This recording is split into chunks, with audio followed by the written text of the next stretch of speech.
today's the day. Let's get it. Haha, yep, out to the new spot. The weather is looking great. No cyclone anymore, that's good.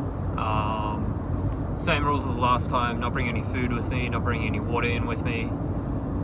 Also actually not bringing a tent with me on this one because I know there's not going to be a cyclone hitting me. So yeah, building all my own shelters. So bit of a scramble tonight for food and shelter. But yeah, looking forward to it. Last time I ate was about 8 o'clock last night. So yeah, some food would be nice. Yeah, up at the Paluma range is going to be a bit of a different situation food-wise. Still going to be plenty of plants to eat, but it's so high up that I seriously doubt there's going to be any fishing. So I don't have much fishing equipment with me, just some line and some small hooks.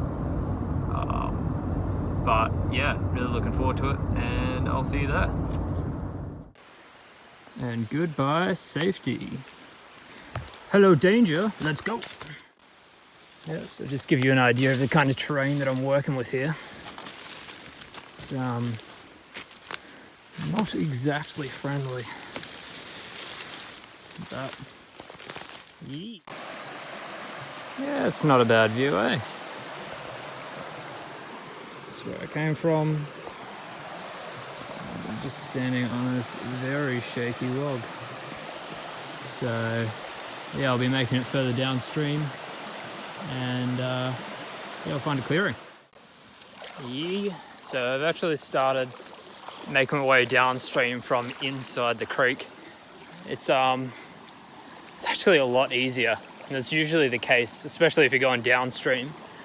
It can be a lot easier to just jump in. I've actually got my socks in my pocket here to keep them dry, but yeah, walking downstream from in a stream is a lot easier than walking along a stream in the deep rainforest. So yeah, keep trekking. Yeah, found this really nice little oasis-y thing.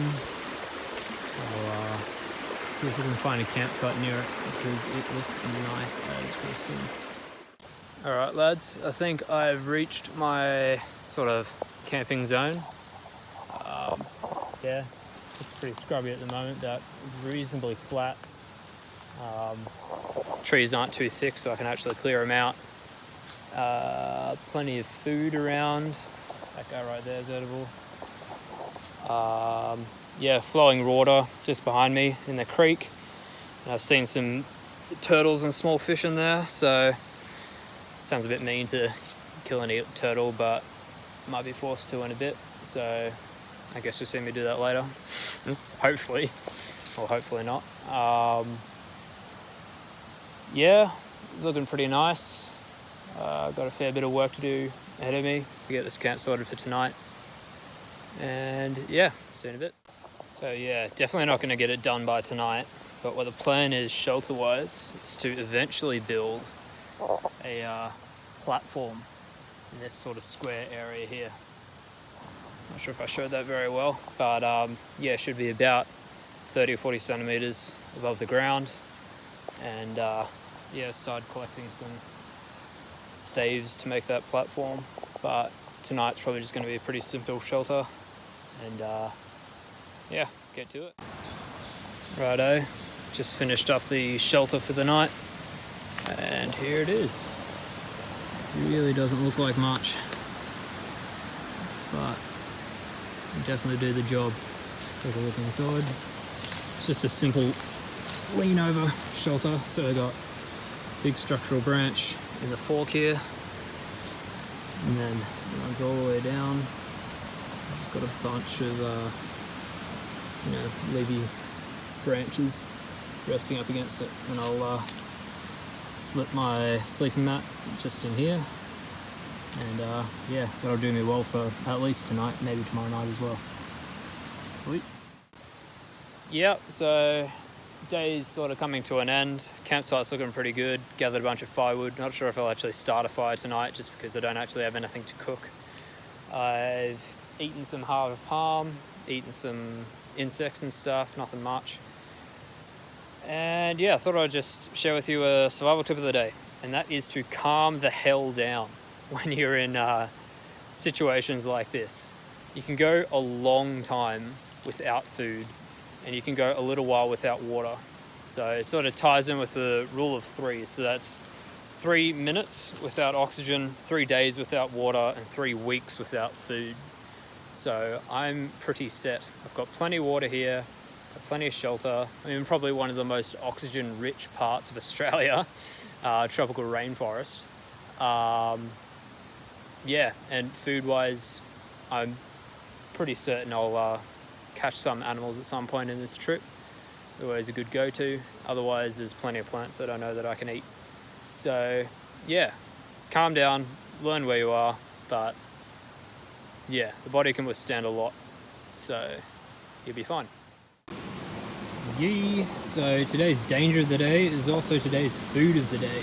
So this is a lawyer tree, which is also called a wait a while, because you have to wait while going past it because it will spike you real bad.